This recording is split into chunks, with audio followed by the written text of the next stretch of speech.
Bonsoir et bienvenue à tous. C'est un plaisir de vous retrouver dans cette émission Talk Politique sur la 95.3, le www.filmguinée.com et sur nos plateformes digitales où vous nous regardez en même temps. Merci à tous. Bonsoir cabinet. Bonsoir. Bienvenue. Merci. Bonsoir Talibé Bari. Bonsoir Madame Bari. Madame Bari a dit ça tout de suite. C'est parti pour Talk Politique. À venir dans cette émission, cette annonce saluée par plusieurs acteurs au sein de l'opinion, le commandant Moussa Dadis Camara et le général Sekouba Konaté sont attendus à Conakry. Le nouvel homme fort du pays a accédé à leur demande de visite en Guinée. Selon le CNRD, cette décision n'a aucun lien avec une procédure judiciaire. Pourtant, elle intervient alors que les nouvelles autorités semblent vouloir accélérer la tenue du procès du massacre du 28 septembre 2009, alors que cache l'acte du colonel Doumbouya. À quoi faut-il s'attendre dans les prochains jours et mois? Entre autres questions que nous posons à nos chroniqueurs. À la une, toujours, on s'intéressera aux nominations qui se poursuivent à l'intérieur du pays. Des militaires et gendarmes ont pris le contrôle des gouvernorats et préfectures dès la prise du pouvoir par l'armée. Qu'est-ce qui explique le bien fondé de cette décision? Nos chroniqueurs s'interrogent alors que certaines promues ont déjà été limogées et remplacées par d'autres hommes en tenue. Dans la seconde partie, nous donnons la parole ce mercredi à Abdoulaye Kourouma. Il est le président du RRD et membre de la COPED. Au menu du débat, l'actualité sociopolitique et le processus de mise en place du CNT. Et on terminera avec vous dans Il ne s'en fout pas. Vos réactions sur la mise en place du comité de normalisation de la FEGIFOOT nous intéressent. Bienvenue. Encore une fois, bienvenue à tous. Talibé, on l'a pris hier soir, la venue donc prochaine de Dadis et Konaté à Conakry. Bien évidemment, c'est un communiqué que nous a servi le CNRD à la suite de celui publié donc avant-hier annonçant ou en tout cas confirmant le déplacement du président Alpha Condé. Avec le nouveau décor. Avec tout à fait. Et donc, on nous apprend qu'enfin, Sekouba Konaté et Dadis peuvent rejoindre le pays sous forme de visite. Parce qu'on parle de demande de visite de la part des deux anciens présidents. Jusque-là, quand même, on ne savait pas qu'il y avait eu des demandes. C'est le CNRD qui nous l'apprend. Oui, c'est le CNRD qui nous l'apprend. Ces demandes datent de quand? Toujours est-il qu'il est prévu que cette demande soit traitée au cas par cas, ce qui laisse entrevoir que, en tout cas, ça amène à se poser des questions. Sekouba et Dadis ont-ils déposé des demandes pratiquement tous à la fois? Qui a été le premier à déposer une demande?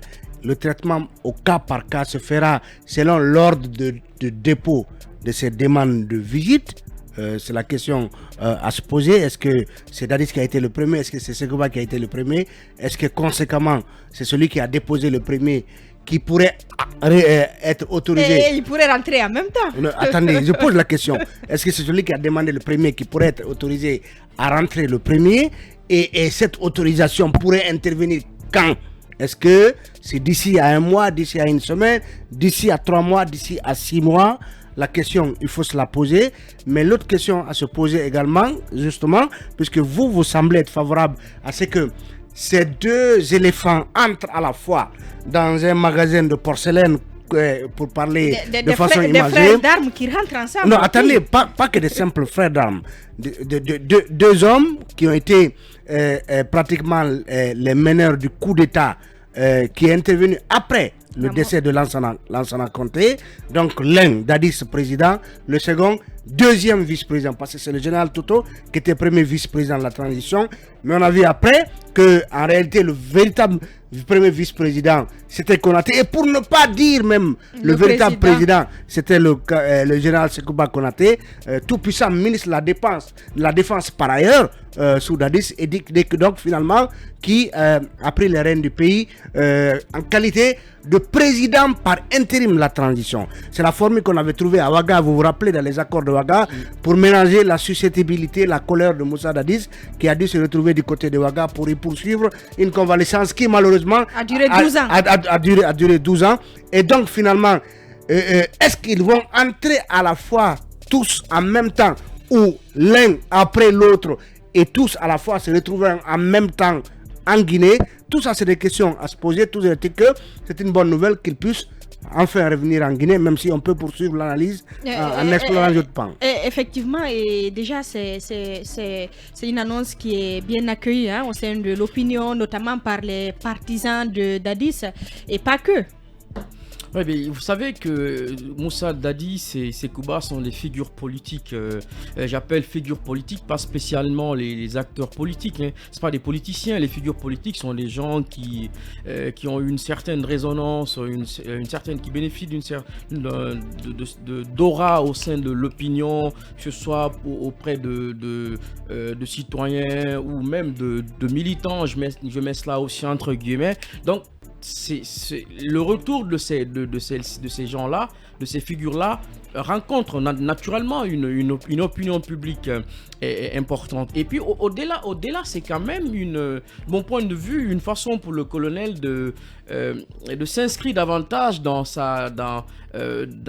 son entreprise, de fédérer le maximum de gens, de réconciliation nationale. Et Dadis qui a même perdu sa maman et qui n'a pas pu l'enterrer. Il était venu. Il était venu. Donc ceci s'inscrit dans la même logique de la libération de détenus politiques d'opinion ou que j'en sais.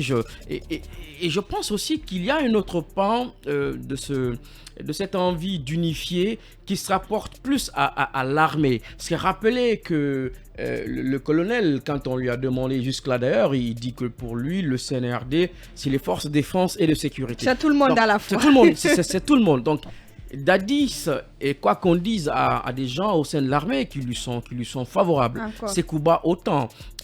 Donc je crois que le fait d'accepter que ces deux reviennent dans leur pays après toutes ces années-là, participe donc à renforcer un peu cette image d'unificateur du colonel. Voilà. Donc c'est pas quelque chose de fortuit et je crois d'ailleurs que c'est assez curieux que les deux aient demandé au même moment justement d'arriver et tout. Je pense que tout ça, et le fait pour le colonel, le CNRD, de préciser dans le communiqué que ceci n'a rien à voir avec l'action judiciaire qui est en cours, ça dénote un peu de tout le contour qu'ils voudront en gros apporter à ces voyages-là, à ces déplacements-là, pour dire bon, dissocions ceci à la question judiciaire. Même si je pense que pour autant, est-ce que c'est possible de les dissocier? Oui, c'est un peu difficile. C'est un peu difficile aujourd'hui de dire que Sekouba ou même et plus spécifiquement Moussa Dadis Camara qui était quand même cité dans cette affaire-là, inculpé d'ailleurs. Donc c'est difficile que celui-ci vienne et que l'on dise par le biais d'un communiqué que ceci n'a rien à voir avec l'affaire judiciaire. Ce qui est vrai, c'est que le fait que Dadis revienne en Guinée ne peut pas être perçu comme une façon pour le colonel d'empiéter sur le dossier judiciaire. Bien au contraire, c'est d'ailleurs, ça pourrait. Exactement. ça peut être perçu comme une façon à la fois pour le colonel et le CNRD de travailler à la mise en place de ce procès, mais aussi pour Dadis de dire oui, moi de toutes les façons, je me reproche de rien. Dadis a toujours clamé d'ailleurs qu'il était prêt à revenir en Guinée et à faire face à la justice. Donc, je pense qu'il y a là un double enjeu, celui, pour me résumer un peu, d'unifier un peu l'armée, mais aussi de travailler un peu à faire en sorte que tout ce qui serait aujourd'hui un peu dubitatif quant à l'envie du colonel de travailler à unifier de façon générale, c'est un peu une façon de rassurer ceci. Et je finis par dire aussi que ceci s'inscrit globalement dans l'opération de charme que le colonel, sur laquelle le colonel ne lésine pas à chaque fois que c'est possible. Il saisit toutes les occasions. Donc hier on en parlait déjà, Talibé, est-ce que c'est le procès du massacre du 28 septembre qui est en train de prendre forme, même si on ne le dit pas clairement? Oui, comme Cabinet le disait, Dadis forcément il a toujours tenu à rentrer en Guinée pour pouvoir faire face aux charges éventuellement. Il l'a dit à plusieurs reprises. Rappelez-vous ce fameux vol, même si là il venait pour être candidat à l'élection présidentielle de 2015, le forcing qu'il avait tenté à l'époque avant que l'avion ne soit donc détourné sur l'aéroport de Accra. Donc le capitaine Dadis, justement, peut en faire entrer parce qu'il a l'air de quelqu'un qui veut se défendre, l'air de quelqu'un qui veut laver son honneur, ou au moins clarifier ce qui pourrait avoir été son rôle par rapport aux événements du 28 septembre. Donc aujourd'hui, il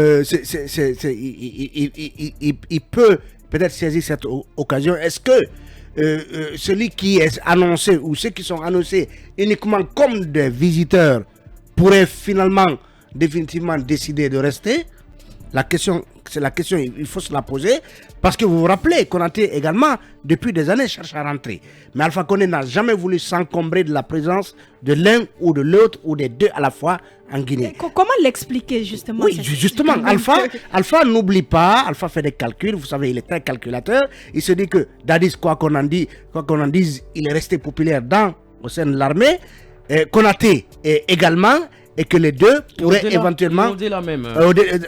Pour Dadis, par exemple, au-delà de l'armée. Ouais. Absolument. Donc, une certaine popularité. Avec la déception que un pan de la population, disons, a vécu sous le régime d'Alpha Condé, qui sait? Parce que je me rappelle, s'agissant du décès de la maman de Dadis, moi, je suis, à l'époque, j'ai fait le déplacement sur Zérékoré, parce que Alpha Condé se méfiait tellement de Dadis qu'il n'a autorisé Dadis à rentrer en Guinée qu'à partir du Libéria. Effectivement. Et donc, du Libéria sur Monrovia, et accompagné de Gilbert Gengere, à l'époque, comment dirais-je, le bras droit de Blaise Compaoré. Ouais, donc, aujourd'hui, on se pose la question, ça me surprendrait que le colonel accepte à la fois que tous les deux fameux visiteurs-là soient là en même temps, à la fois. Juste pour des visites de courte durée. Des visites, et quitte à répartir. Est-ce que après ces visites, ils seront finalement définitivement autorisés à rentrer? Parce que c'est bien possible, parce que vous vous rappelez que le général Sekouba Konaté a été mis à la retraite, mais nommé au sein du Conseil supérieur de la défense. Alors, en tant que membre du Conseil supérieur de la défense, d'une armée, l'armée nationale, donc qui existe sur le territoire guinéen, donc il est censé pouvoir rentrer pour justement prendre part aux travaux, comment dirais-je, de ce conseil supérieur. Donc peut-être que le colonel leur permet de venir tâter le terrain, ou lui-même il leur permet de venir visiter le pays dans un premier temps, repartir avant donc d'accepter peut-être définitivement qu'ils rentrent en Guinée, ou peut-être que voilà, viendront-ils régulièrement en visite sans jamais s'installer, mais pour le colonel, ce serait déjà leur faire un bon cadeau que de pouvoir revenir parfois et retourner, continuer leur vie, disons, en exil, parce que ils sont tous en exil, parce que lorsque vous avez souhaité rentrer et ça n'a pas été possible, ça veut dire qu'on vous contraint de vivre à l'étranger. Donc aujourd'hui, concernant le général Sekouba Konaté, il y a déjà au sein des organisations de défense des droits de l'homme, effectivement, parce qu'il n'a pas été inculpé. Voilà, ça s'agite parce que certains estiment qu'il a au moins au moins une responsabilité de commandement, puisqu'il était ministre de la Défense. Sauf que l'instruction elle est close. Oui, c'est ce que je dis. C'est ce que je dis. Il y a aujourd'hui qui ne verraient pas d'un mauvais œil qu'on rouvre l'instruction pour que le général Konaté puisse réellement être inculpé, au moins pour sa responsabilité de commandement. Ou par ailleurs, ou plutôt que le colonel, peut-être le général, puisse venir peut-être à ce procès, au moins à titre de témoin, parce qu'il était quand même ministre de la Défense. Donc, tout ce débat-là va encore s'emballer et on sera en plein. L'essentiel est que ce procès finalement ait lieu et que, autant que possible, n'importe qui, que ce soit en qualité d'inculpé ou de témoin, puisse y apporter son grain de sel en vue de la manifestation de la vérité. En tout cas, cabinet, une chose est sûre, les défenseurs des droits de l'homme et les victimes ne vont pas manquer cette occasion. Hein. Absolument. Ils vont faire des plaidoyers. Ils vont surfer là-dessus. Moi, je crois fermement à l'opération de com.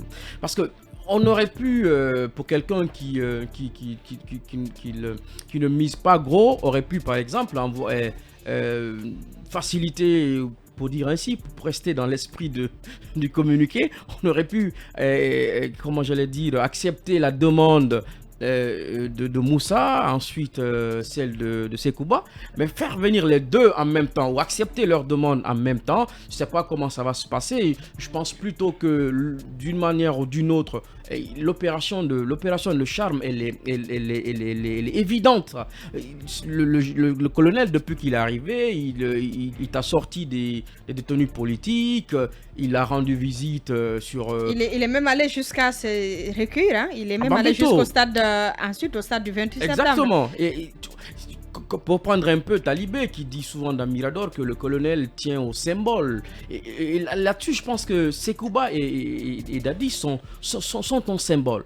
Ils sont ton symbole pour tous ceux qui les ont pleuré, je mets ça entre guillemets, toutes ces années. Quand on prend par exemple Dadis, il a été sciemment dit au sein de certains lieutenants de Dadis que d'aucuns ont surfé sur...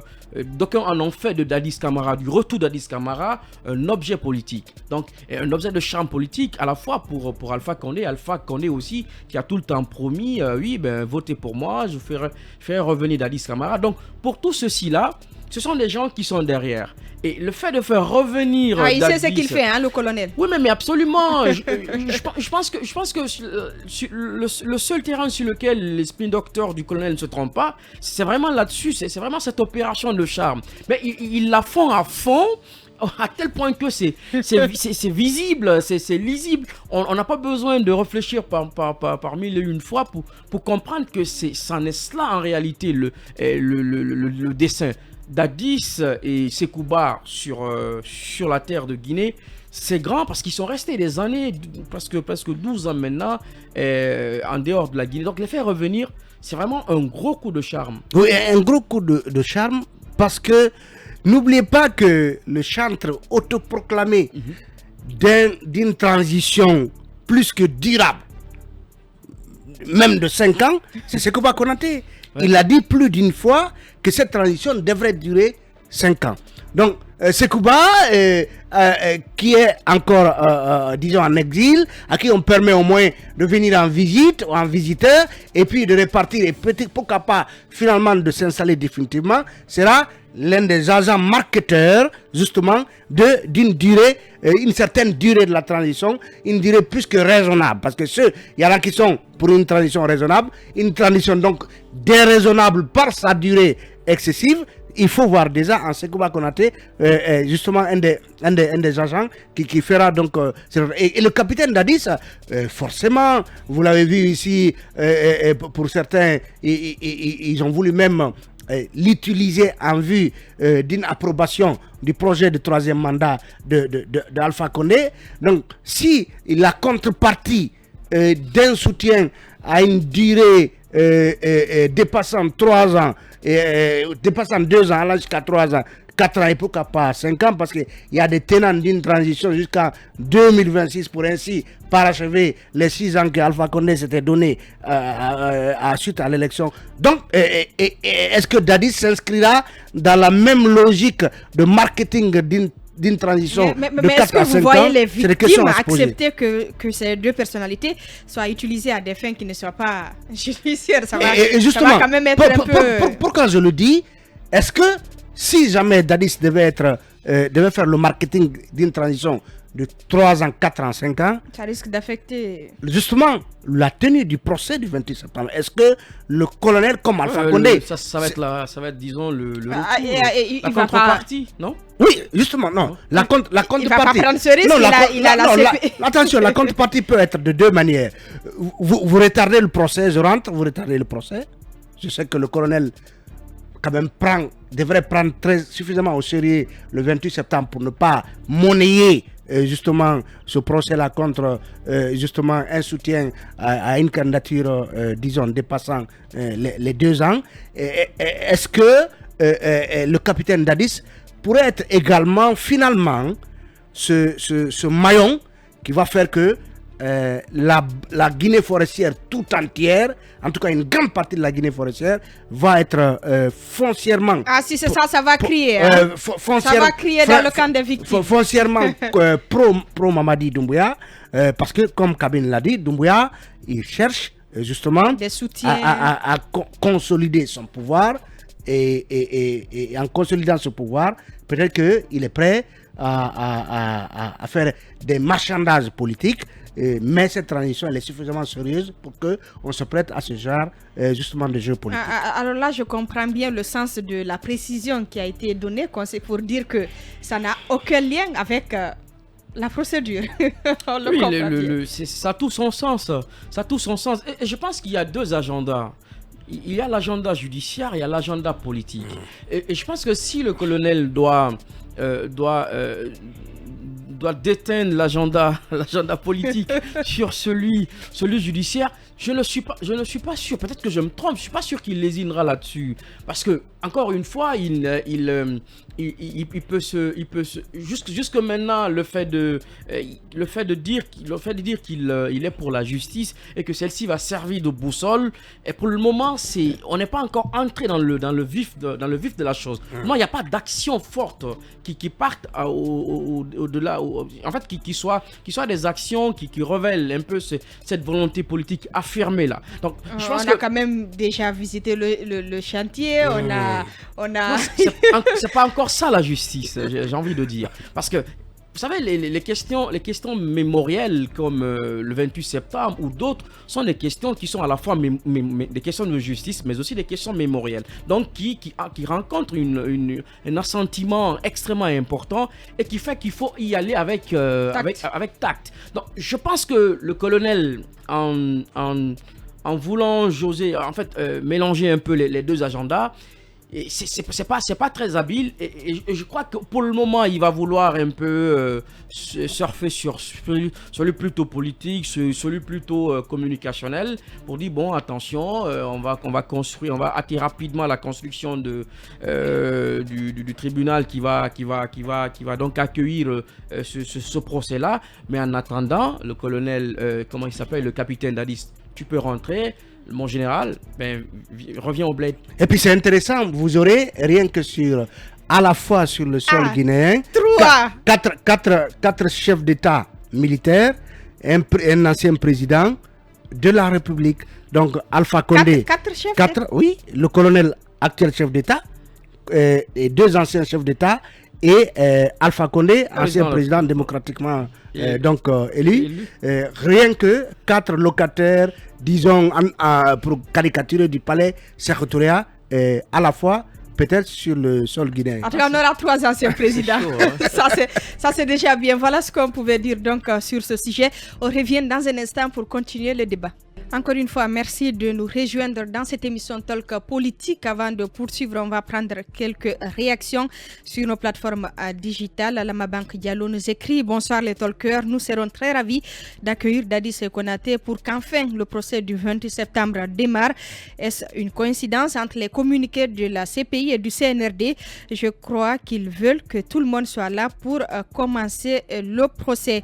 On prend une autre réaction. Diallo Alpha Hamidou qui nous écrit: bonsoir les talkers, j'ai le sentiment que le colonel président est en train de préparer en arrière-plan le procès majeur du massacre du 28 septembre, et M. Dadis Camara est un témoin clé de cette affaire. Je souhaite vivement que la boussole de notre justice soit au centre de notre pays et que les juridictions mondialistes ne nous imposent pas une réalité fumeuse. Le patriotisme est tout d'abord juridique avant d'être social au sens large du terme. Vous souhaitant une bonne fin de journée. On continue avec Abdoulaye Djouma Bari qui nous écrit: bonsoir Arissatou et à tous les talkers. Le retour des deux anciens chefs d'État est un acte salutaire de la part du CNRD car ils ont toujours été éloignés par l'ancien chef d'État Alpha Condé pour qui il constituait une menace pour son pouvoir. La venue de ces deux anciens chefs d'État, surtout le capitaine Dadis, pourrait faire avancer le dossier du 28 septembre. Big up à Talibé Bari pour la pertinence de ces analyses. Wait and see. Voilà, on continue avec Bari Abdoulaye Fougoumba qui nous écrit également: bonsoir Talk Politique, je salue le communiqué du CNRD qui permet désormais à Dadis et Ségoupa Konaté de rentrer dans leur pays, mais il faudrait que le cas Toumba et autres puissent aussi retrouver leur liberté jusqu'à ce que le procès du 28 septembre 2009 démarre. On va prendre encore quelques réactions. Bachérif qui nous écrit: Dadis et Ségoupa ont le même statut, ancien président, que Alpha Condé, chacun a sur son dos des crimes économiques de sang entre les mains. La démarche du CNRD est salutaire, donc que la justice enfin est à la boussole du navire du CNRD prenne forme et que les actions prennent le dessus sur les discours. On prend encore une réaction. Tribune First Léo, j'arrive pas à lire son nom, qui nous écrit: bonjour Talk Politique, l'autorisation du CNRD accordant l'accès à notre pays de nos compatriotes qui étaient privés de ce droit sous la gouvernance chaotique du dictateur Alpha Condé ne doit pas impacter l'évolution des procédures judiciaires.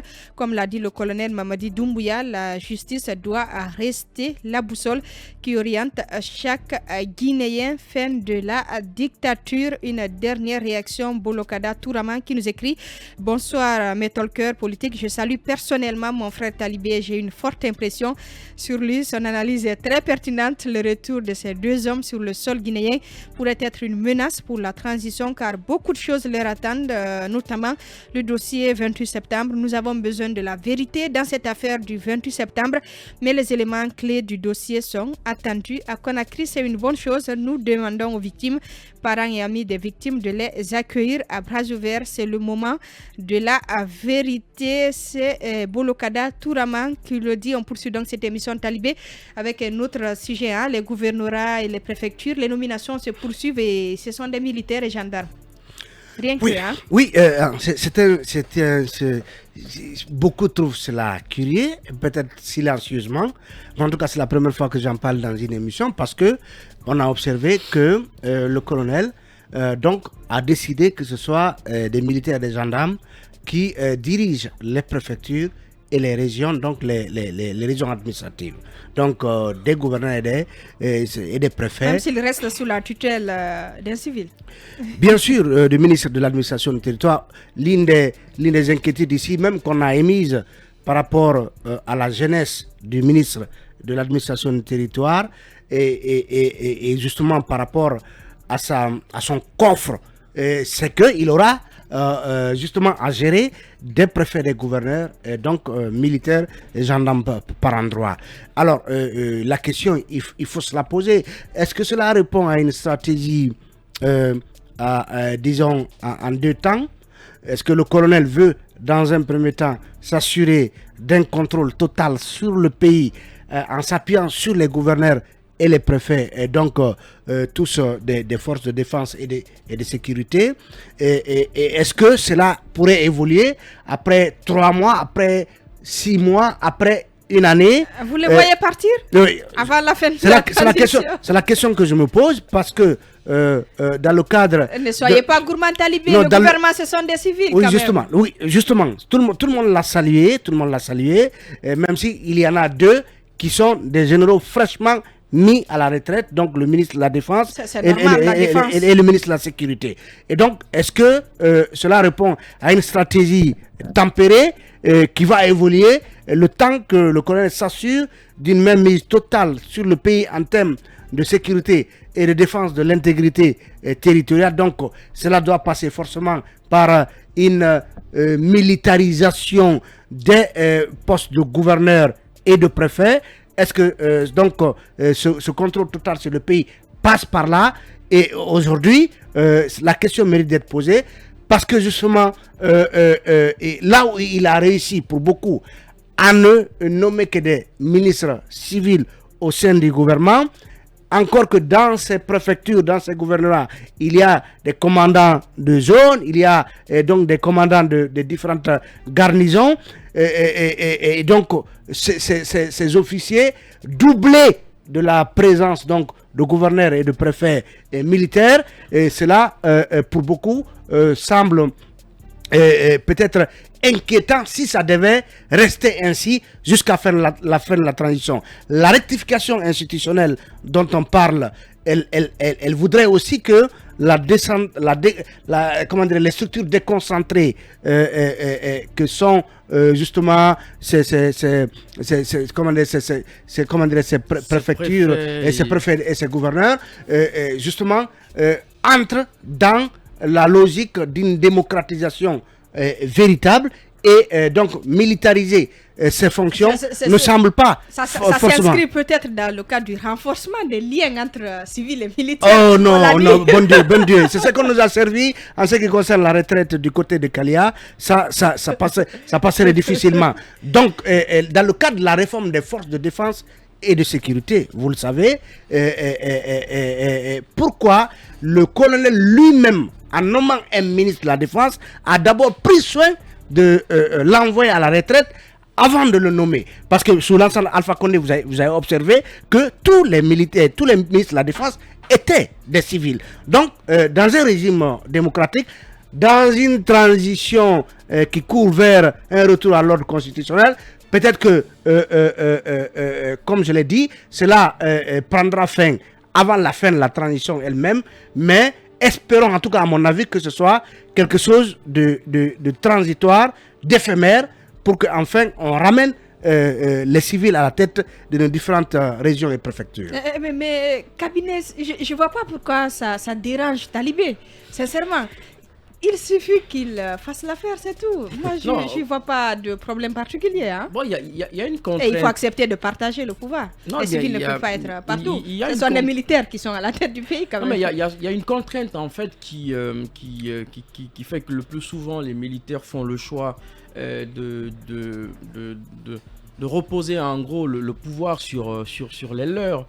Et généralement, c'est une groupuscule de gens qui perpètent encore le putsch. Donc vous avez à la fois cette envie d'avoir à la tête notamment des différentes régies, des différents leviers du pouvoir, des gens qui soient en gros des gens qui sont de votre confiance. Voilà, c'est tout à fait naturel. Hein. Les civils ne sont pas dignes de confiance dans ce cas. Oui. Non, en fait, vous savez, comment j'allais dire... Sauf qu'il y a des gens qui ont déjà été limogés à moins de 3 mois et remplacés par d'autres. Oui. Soit dit en passant. Mais même si on n'a pas précisé pour faute lourde, mais il y a une forte présomption de faute lourde. Absolument. Il y a on parle d'arnaque, de sociétés minières, notamment, entre autres. Il y a plein de choses qui se disent. Je vous laisse continuer. Il y a donc cet aspect-là. Le second aspect, c'est que ce que le plus souvent, vous avez dans le même ordre d'idée, quoi. Vous jouez sur une deuxième carte qui consiste, en fait, à confier le pouvoir à un maximum de militaires. L'avantage, c'est que vous leur rendez comptable de la gestion du pouvoir. Donc, c'est une sorte de partage du pouvoir qui ne dit pas son nom. C'est vrai qu'on reproche souvent aux partis politiques.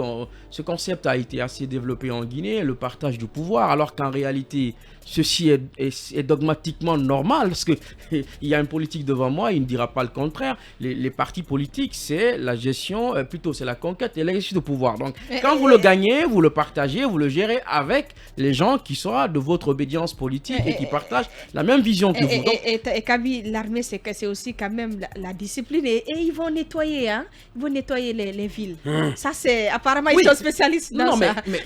Mais justement, si ce n'était qu'à cela que le colonel voudrait que l'armée travaille, il aurait pu réquisitionner l'armée. Parce qu'on se rend compte qu'il y a beaucoup de gens d'ailleurs qui soutiennent l'idée comme quoi les armées en Afrique ne servent plus à grand-chose que parce que ça ne va pas dans des campagnes, militaires. Donc du coup que les budgets affectées aux armées ne se justifient pas parce qu'elles ne font pas grand-chose. Mais pour revenir à ce que je disais tantôt, mon point de vue, ce sont ces deux explications-là.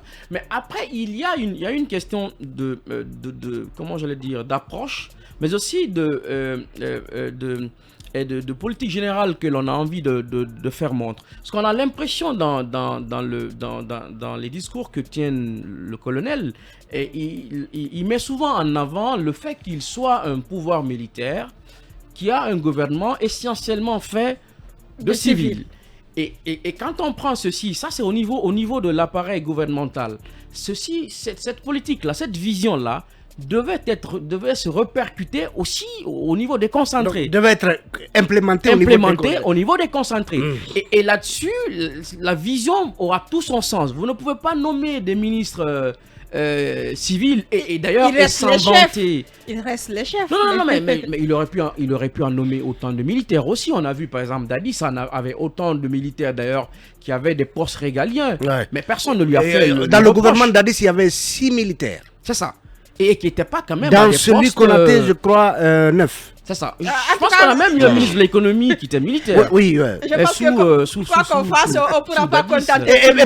Et peut-être cabinet, est-ce qu'un mixte n'aurait pas été possible? C'est-à-dire des militaires par endroit et des civils ailleurs. Oui. Est-ce que par exemple, au niveau des régions administratives, on mettait des gouverneurs militaires et dans ces chefs-lieux, c'est-à-dire que si vous prenez Mamou, un gouverneur militaire pour la région, un préfet peut-être militaire pour la préfecture, mais dans les préfectures de ces régions, des préfets civils ou carrément des gouverneurs militaires et en dessous, des préfets civils. Il ne faut pas rendre la cohabitation difficile. Oui, quand justement, il faut les laisser travailler. Puisque vous êtes partisan des rapports civilo-militaires, ça fait du bon civilo-militaire. D'ailleurs, le schéma que propose Talibé a tout son sens. Et quand on regarde un peu, c'est que le travail administratif que ces acteurs abattent au niveau de l'intérieur du pays, c'est un travail colossal et très technique. Donc, je ne dis pas ici que les militaires ne sont pas des gens qui soient bien ou pas, mais le travail administratif, c'est pas ça prend pas au sein de l'armée. Il y a une administration dans une préfecture. Encore qu'il n'y aura pas de continuité une fois qu'on sera de retour à l'ordre constitutionnel. Une fois qu'on sera de retour à l'ordre constitutionnel. On va les laisser en profiter. En attendant, nous continuons cette émission dans un instant. Joindre dans cette seconde partie consacrée donc à notre invité. Il s'agit ce mercredi d'Abdoulaye Kourouma. Il est le président du RRD et membre de la COPED. Au menu donc du débat, l'actualité sociopolitique, je vous le disais, et le processus de mise en place du CNT. Il semble qu'il a une place pour le CNT. Bonsoir et bienvenue, monsieur Kourouma. Bonsoir et bonsoir à vos millions d'auditeurs. Bienvenue, on va commencer par l'actualité du jour. C'est cette annonce concernant le retour ou des visites de Dadis et Konaté au pays après plusieurs années passées à l'étranger. On ne peut que se réjouir lorsque vous êtes en exil, lorsque vous n'êtes pas chez vous, vous êtes comme un prisonnier. Et c'est une fierté de voir des Guinéens rentrer chez eux.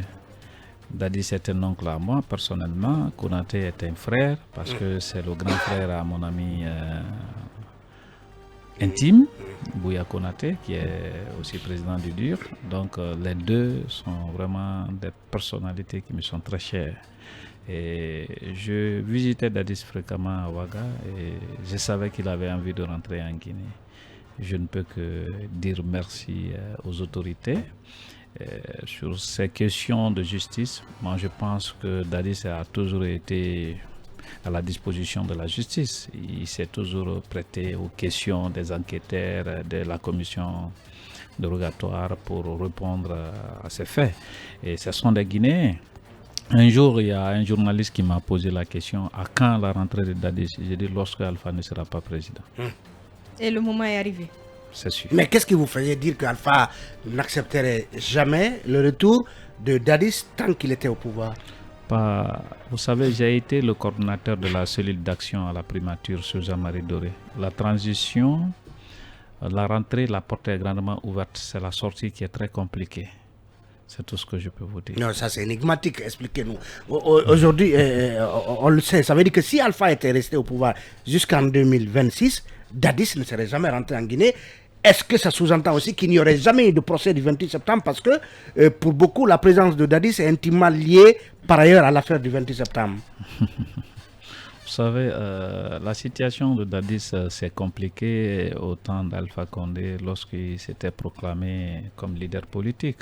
Ça a encore vraiment rendu les choses très difficiles. Et vu sa popularité, son influence un peu dans l'armée. En tout cas, monsieur ou le professeur Alpha Condé, tout était politique. Il ne restait, rien n'était laissé pour compte. Il calculait tout. Et tout, vraiment, c'était des pions politiques. Il ne fallait pas rater. Et derrière cette décision du CNRD, vous n'y voyez pas aussi un calcul politique? Vous savez, je voudrais vous dire quelque chose. Chaque fois qu'il y a le changement, il y a toujours, le contraire des mouvements. Hier, c'était les Dadis qui étaient en exil. Aujourd'hui, vous savez ce qui s'est passé dans le pays là? Souvent, quand tu analyses le passé, tu fais la comparaison entre le passé et le présent, des fois tu donnes raison à l'anormal, à ce qui n'est pas normal. Je ne peux pas comprendre que les militaires qui ont pris le pouvoir après le décès de Lansana Conté acceptent d'organiser des élections données à des civils et que ce pouvoir soit confisqué par des civils. Vous savez, c'est un peu difficile à expliquer. C'est un peu difficile à expliquer. On s'est retrouvé dans une situation où il est des fois difficile de qualifier les choses. Vous imaginez que Sekouba qui a organisé des élections, il a donné librement, il avait tout, il avait l'armée, il avait le pouvoir, il avait la banque centrale, mais il a organisé les élections, il a donné librement aux civils. Mais les civils, eux à leur tour, leur ont fait des exilés, les ont gardés hors leur pays, et voilà, ils ont continué à faire de pouvoir. Oui, mais de peut-être en concernant Sekouba, peut-être qu'Alpha ne voulait pas respecter leur accord. C'est tout ce que je suis en train de vous dire. Maintenant, parce que c'est long. Deux fois, quand tu fais les analyses, tu as tendance de donner raison à la normale. Mais est-ce que c'était pas trop aussi à l'époque que Dadis croit en Alpha, parce qu'on a appris que Alpha, une fois au pouvoir, devait nommer Konaté ministre de la Défense. C'est un peu, entre autres, un des points de cet accord. Je n'étais pas dans les secrets de l'État. Vous en savez, M. Kourouma? Non, je n'étais pas dans les secrets de l'État. Vous étiez à la primature? Non, j'étais à la primature avec Jean-Marie Doré. Ça, c'était pendant une transition. Vous savez, la transition CNDD a beaucoup de non-dits, à beaucoup de choses aussi. Vous savez, le pouvoir, tu peux être ministre, tu n'es pas de l'État. Tu peux être ministre d'État, tu n'es pas de l'État. L'État, c'est un cercle restreint qui décide même sur le sort des ministres et l'orientation du pays. Donc, à un moment donné de l'histoire du pays, il faut savoir se retenir, il faut savoir se contenir. Il est bon de tout connaître, mais il n'est pas bon de tout dire dans la gestion de l'État. Tout ce que je peux vous dire... Ça veut dire qu'en ce moment, vous ne pouvez pas nous dire réellement le contenu de l'accord. Tout ce qui est classé comme secret d'État, je suis assermenté dans ce sens. Je ne te dirai rien qui est cassé ou qui est de secret d'État. Mais un accord entre Sekouba et Alpha, c'est pas un secret. Je n'étais pas là. Alpha n'était que je n'étais pas là. Alpha n'était qu'un candidat. Moi, je n'étais qu'un simple employé à la primature sous Jean-Marie Doré et qui me disait notre mission, c'est de prévenir et anticiper pour ne pas subir les conséquences. Il faut organiser des élections apaisées et crédibles. Voilà. Parlons d'Alpha. Justement, on a appris hier qu'il a été transféré dans une autre résidence. Pour beaucoup, il n'a fait que changer de cellule. Est-ce que vous partagez aussi c'est lui-même qui a partie tenu des... Oui, moi j'ai dit c'est comme quitter la prison de Conakry pour la prison de Kindia. C'est un transfert, hein? C'est un transfert. Est-ce que Alpha est libéré? Est-ce qu'il a la possibilité d'appeler qui il veut avec son téléphone? Est-ce qu'il a la possibilité de recevoir des gens? Est-ce que moi-même personnellement qui avais l'habitude d'aller le voir, ou chaque fois qu'il y a une pression qui pouvait m'appeler pour dire qu'est-ce que tu es en train de faire, est-ce que je peux aller le voir aujourd'hui? La question que je me pose, c'est ça. Je vous dis tout de suite, est-ce que nous avons la possibilité de le voir? C'est comme si, même si on te dit de ne pas quitter la Guinée, tu es comme un prisonnier. À un moment donné, Cellou était un prisonnier, mais pour la Guinée. Hein? Il pouvait faire tout à Conakry, à Labé, à Zérékoré, ailleurs, mais il n'avait pas la possibilité de sortir Conakry. Il était considéré comme un prisonnier. Est-ce que vous trouvez cette situation... Lui, au moins, il avait son téléphone, c'était un prisonnier. Est-ce que vous trouvez cette situation normale? Bon, moi je pense qu'on lui a donné beaucoup plus d'espace pour pouvoir se mouvoir. C'est là, une cour est mieux qu'un appartement, entre les 4 murs. Moi je pense que ils ont juste augmenté l'espace, c'est pas mal. C'est méchant, Monsieur Kourouma. Non, mais j'ai suivi Hadjanantou sur des réseaux sociaux. Pour ceux qui parlent malinké, il dit qu'Alpha n'est pas libre parce que son téléphone, il n'a pas son téléphone, il ne peut pas recevoir des gens, ainsi de suite. Nous avons suivi ça. Il ne faut pas se leurrer. Ils ont juste augmenté l'espace de détention. Voilà. Tout à l'heure, vous disiez que la Guinée fonctionne à la normale. Non, j'ai dit des fois, tu as tendance de donner raison à la normale. D'accord. Voilà. On me signale de l'autre côté qu'il faut aller avec les infos. En attendant, on revient juste après pour continuer cette émission. Encore une fois, bienvenue à tous. Avant de redonner la parole à notre invité, on va prendre encore quelques réactions sur nos plateformes digitales. Abdulhamid Diallo nous écrit: bonsoir à vous les journalistes, je pose une question à votre invité. Pourquoi tantôt il est à gauche, tantôt il est à droite? C'est donc une question qui est adressée à Monsieur Kourouma. On poursuit avec un autre. Bachérif, il faut saluer les idées, les analyses, surtout les suggestions de Talibé sur la situation actuelle des nominations. Il faut également rappeler que le général, si je ne m'abuse, avait indiqué qu'aucun militaire ne sera en poste à plus de 3 ans. Donc ces nominations semblent être temporaires. Le colonel alors plutôt.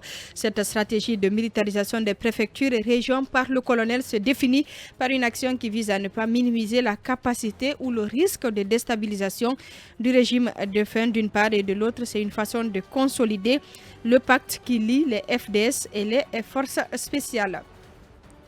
On poursuit avec Tchernoba Mounenemoun qui nous écrit: bonsoir Madame So et l'équipe de Talker. Franchement, le Colombo, je ne sais pas ce qu'il veut dire, Talibé Bari, Cabinet Fofana donnent de très belles analyses. Je prends beaucoup de plaisir à les écouter en cette fin de journée. Les analyses sont pointues et fines dans une ambiance cordiale. Merci à vous. On poursuit avec Wurikuru Diallo qui nous écrit: bonsoir l'équipe de Talk, bonsoir à vos millions d'auditeurs. Le retour des 2 anciens chefs d'État est un ouf de soulagement. Nous saluons cette démarche. Une dernière réaction avant de continuer. Aziz So qui nous écrit: bonsoir Arissatou et à toute l'équipe des Talkers. Je pense que les premiers actes posés par le colonel président sont à saluer, mais pour une transition réussie, il faudra procéder à l'audit financier, mais aussi tenir compte du principe de l'alternance dans les partis politiques en incluant cette loi dans la constitution nouvelle pour permettre donc à la jeunesse de conquérir le pouvoir.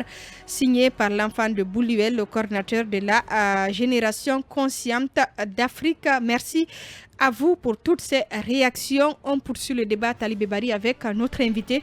On va aller sur la transition, le CNT notamment. Le CNT dans la composition, en tout cas la désignation des membres est en cours. Le délai qui avait été donné par le ministère de l'administration du territoire a donc expiré et les politiques ont déposé tantôt en termes d'alliance une liste de 13 personnes, en tout cas sous la médiation de Ousmane Doré. Parmi les partis qui ont désigné des représentants, il y a le RRD. Aujourd'hui, expliquez-nous comment vous avez procédé à cette répartition au sein de la COPED notamment. De la COPED. Nous avons été invités avant même la médiation de Ousmane Doré, notre coalition qui est la COPED. On avait commencé à prendre contact avec Sidia Selou. Et il y a eu 2 ou 3 réunions, c'est Sidia, avant la médiation de Dr Doré. Et entre-temps, nous sommes restés dans ça. Il y a le ministère de l'administration du territoire qui a invité cette grande plateforme politique, à savoir l'ANAD, l'UFDG, COPED et tout ce que vous le savez. Le message était clair. On sait qui est qui dans le pays là. Allez-y vous attendre et envoyez-nous une liste de 15 personnes. Voilà ce qui est mon souhait. Donc le message, ce n'était plus un parti politique est un parti politique, mais on sait qui est qui. Non, c'était le message. Vous savez, même pour aller après le studio, même pour aller à la maison, il faut emprunter une route. Hein? Il faut emprunter une route. Nous avons près de 200 partis politiques en Guinée. Mais depuis l'avènement de multipartisme en Guinée jusqu'à nos jours, vous avez des partis qui ont été créés depuis 90 ou 92 qui n'ont jamais participé à une élection. Tu ne peux pas leur dire qu'un parti politique est un parti politique. Vous avez des partis politiques, même leurs propres femmes ne savent pas s'ils sont leaders politiques. Et vous les journalistes, il y a de ces leaders même qui peuvent se présenter à vous. Vous ne me connaissez pas, je suis leader de telle personne. J'ai vu ça au palais. Hein, lorsque les politiques ont été invités. Donc si tu dis que parti politique est égal parti politique, je te dis tout de suite que parti politique n'est pas égal à parti politique. La participation dans le débat démocratique, c'est aller aux élections, c'est aller vraiment peser votre poids politique, votre poids électoral. Donc, on s'est retrouvés, les 7 plateformes, je vous dis bien, Mamadou Sylla était à table, Faya en personne était à table. À l'hôtel. À l'hôtel. Nous avons dégagé 18 critères. J'étais simple invité au nom d'une coalition, parce que cette coalition devrait venir avec 3 personnes.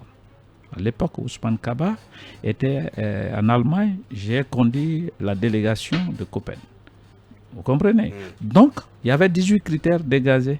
Les 18 critères, ils ont donné le mandat aux médiateurs ou aux facilitateurs de tamiser et de trouver 4 critères. Parmi ces 4 critères, il faut la présence effective du parti, c'est que vous appelez parti politique égal parti politique, il faut avoir un agrément, et même si tu as un agrément, il faut avoir un local, il faut avoir un siège, ainsi de suite. Il y a aussi la participation aux élections et le poids électoral. Et laquelle des élections? Non, n'importe quelle élection, depuis ta création jusqu'à nos jours. Mais les gens ont pris une élection inclusive qui a même connu la participation de la société civile, les élections communales. Vous êtes d'accord avec moi? Les élections communales.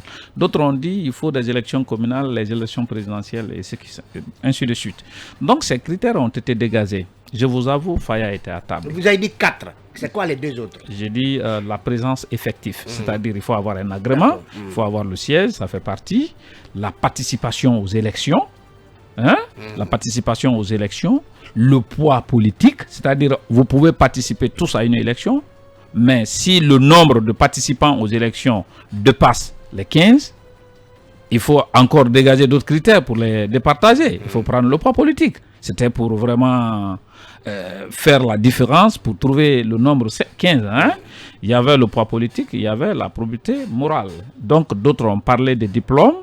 Il faut avoir bac plus 6, je les ai dit, attends.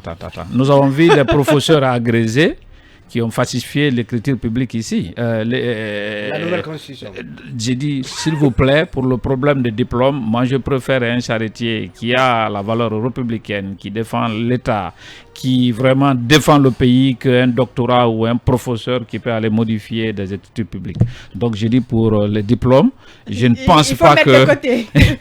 pense pas que ça sera un modèle pour notre pays. Donc bon, nous avons arrêté ces 4 critères. Et finalement le RRD. J'en viens.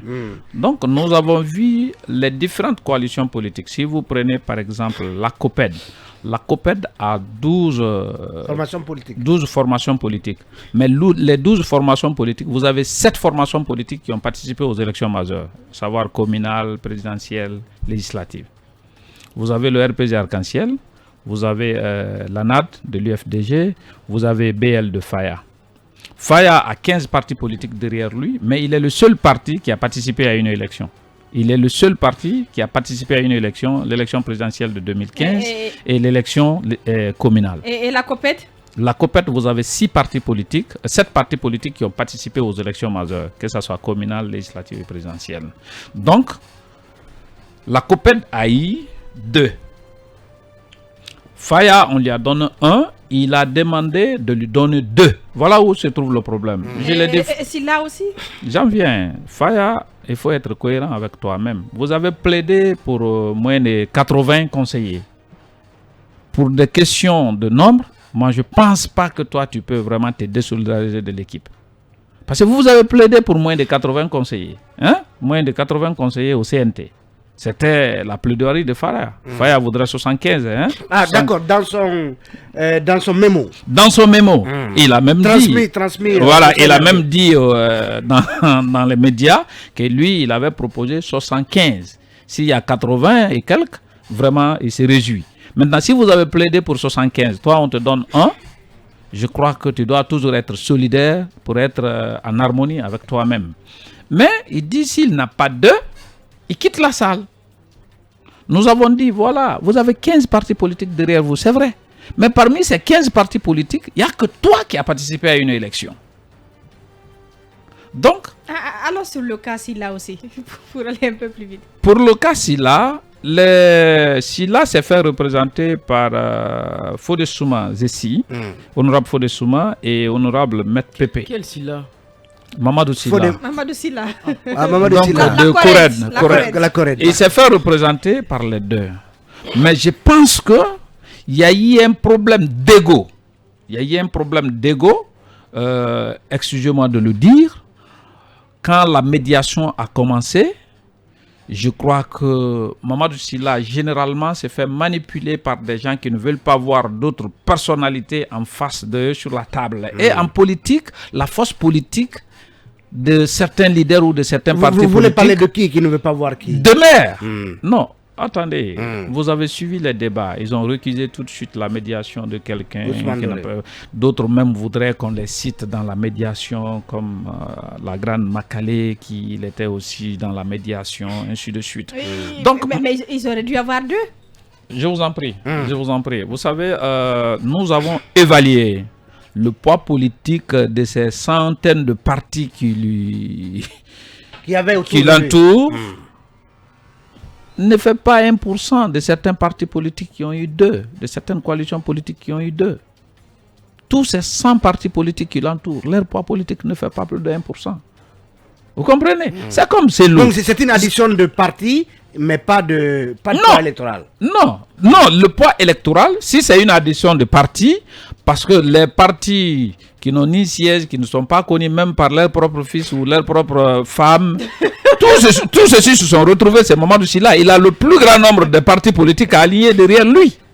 Si c'est ça, tous les gens qui ont des agréments dans le sac, dans la valise, sont chez lui. Donc il a plus grand nombre de partis politiques dans sa coalition. Donc mais la partition a été juste. Quel est leur poids?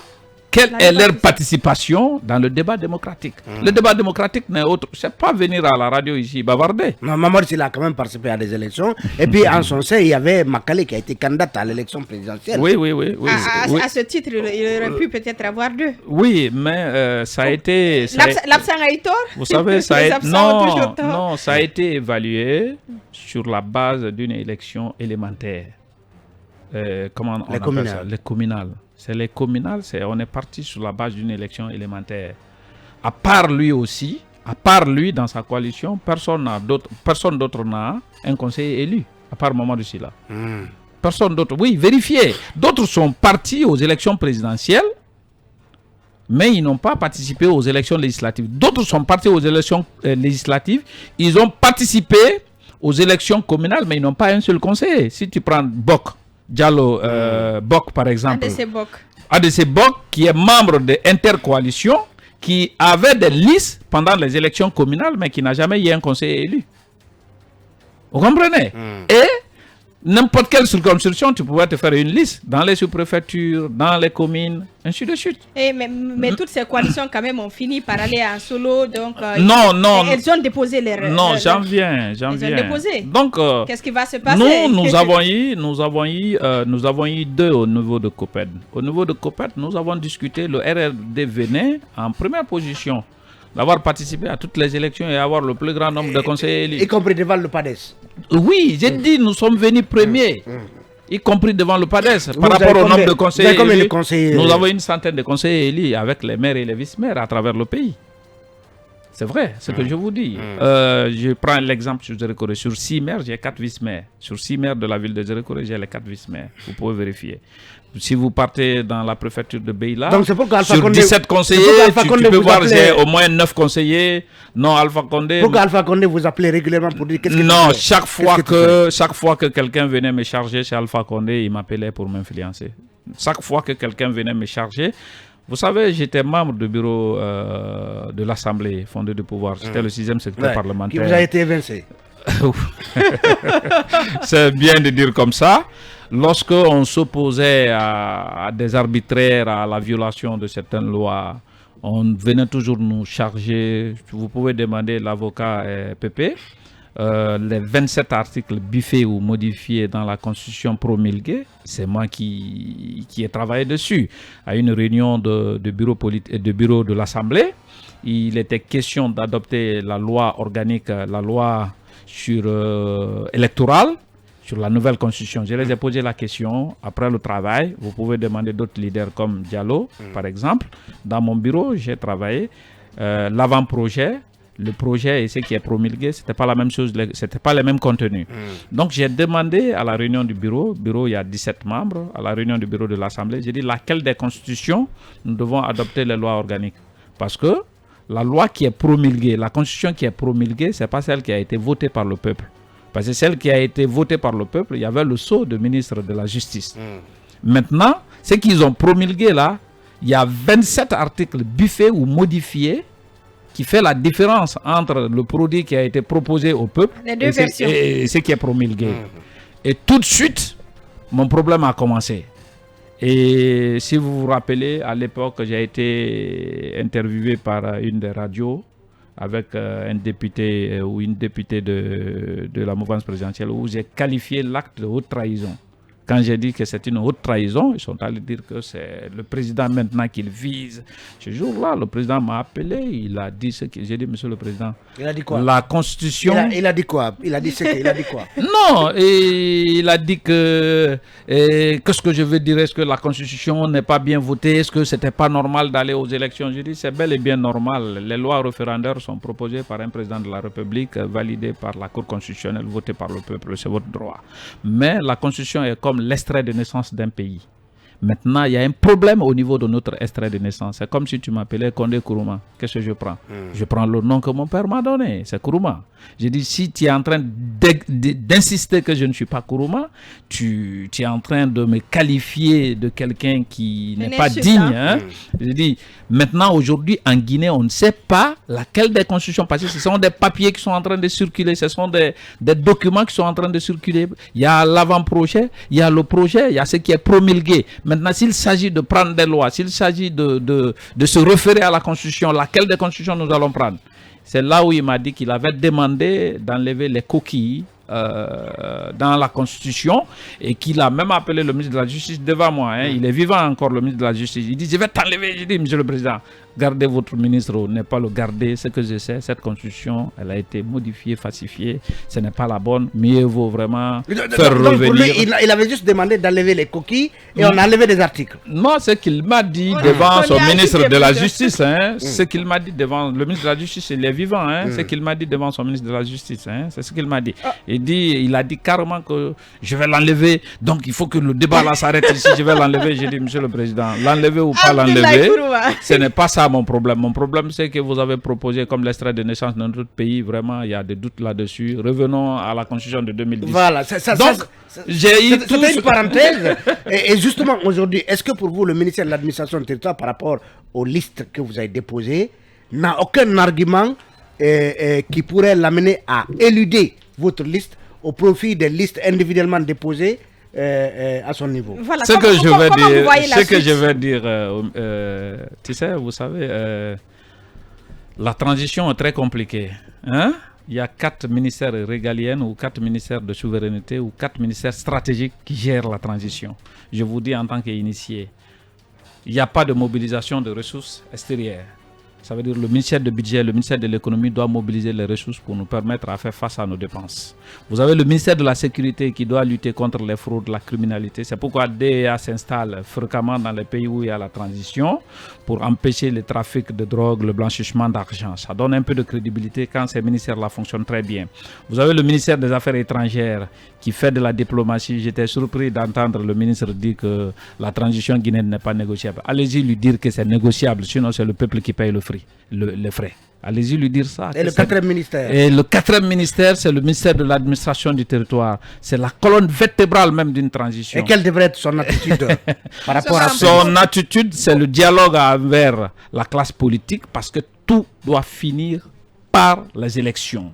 Donc, voyant la gabarit, voyant le poids des partis politiques qui se sont mis ensemble dans la médiation de Doré pour proposer une liste, à sa place, j'allais considérer, parce qu'en politique, quand vous êtes un administrateur, qu'est-ce qu'il faut analyser, c'est un politique? Sa capacité de nuisance, sa capacité... C'est une menace? Ce n'est pas une menace. C'est la réelle politique, donc. Je suis en train de vous dire que la transition est compliquée, elle est politique. Et tu le fais avec des partis politiques censés être dans le débat, à aller à la conquête du pouvoir. C'est ça la vérité. Vous savez, quand il y a des experts ou quand il y a les Nations Unies ou des émissaires de la CEDEAO ou autres qui viennent dans le cadre politique, ce n'est pas tous les leaders qui sont invités. Ce n'est pas tous les leaders qui sont visités. Vous êtes d'accord avec moi? Mais on est plus de 100. Mais on ne s'arrête que sur 2 ou 3 personnes. Qu'est-ce qui fait ça? C'est ce qu'on appelle l'existence en politique. Il y a ceux qui existent en politique. Et il faut les considérer. Donc c'est ce que je peux dire au ministre. C'est ce que je peux dire au ministre. Ce n'est pas... Le ministre est un cadre qui connaît la politique guinéenne, qui sait... Vous savez, l'actuel ministre, bien sûr, et il a œuvré en Guinée dans le cadre de la société civile, la défense des droits des hommes et tout ce qui sont. Il connaît bien la classe politique guinéenne. Donc c'est pour vous dire que les politiques peuvent faciliter la transition. Tout comme la compliquer. Tout comme la compliquer, il faut le dire. Hein? Merci pour le mot. Beaucoup. Ça sera donc le mot de la fin. Dans un instant, nous vous donnons la parole pour 2 minutes. 81-85, un premier auditeur. Bonsoir et bienvenue. Qui est parti, continue à nous... Il est là. Bonsoir et bienvenue. Allô. Bonsoir, madame Arissa Tousso. Bonsoir à tous et à toutes. Je dis bonsoir au général Mohamed Kaba. Sidibé. Merci beaucoup. S'il vous plaît, rappelez-moi la thématique. Nous parlons de la mise en place du comité de normalisation de la FEGIFOOT. Bon, écoutez, moi je pense que c'est une très bonne chose au regard, n'est-ce pas, de ce qui prévalait au sein, n'est-ce pas, comment dirais-je, de la Fédération guinéenne de football. Mettre en place, n'est-ce pas, le CONOR est une très bonne chose. Moi je pense que ça vise, n'est-ce pas, à un peu amener les choses à la normale. Donc c'est une très bonne chose, sincèrement parlant. Merci beaucoup sur le programme. Merci beaucoup, 81-85 pour participer à cette émission. Il est là, bonsoir et bienvenue. Allô? Éteignez la radio s'il vous plaît. Votre nom, vous nous appelez d'où? Depuis Bailabaya. On a quel thème là-bas? La mise en place du CONOR, comité de normalisation de la FEGIFOOT. Vous êtes là? La mise en place du CONOR. Qui est parti, continue à nous appeler au 81-85, qui est également parti. Quelques soucis, 81-85. Malheureusement, me signale que c'est fini. De l'autre côté, grand merci à nos 2 chroniqueurs, Talibé Bari et Cabinet Fofana. Merci également à notre invité Abdoulaye Kourouma. Merci à notre équipe technique du jour. Tout de suite, c'est Film Soir avec l'équipe de la rédaction.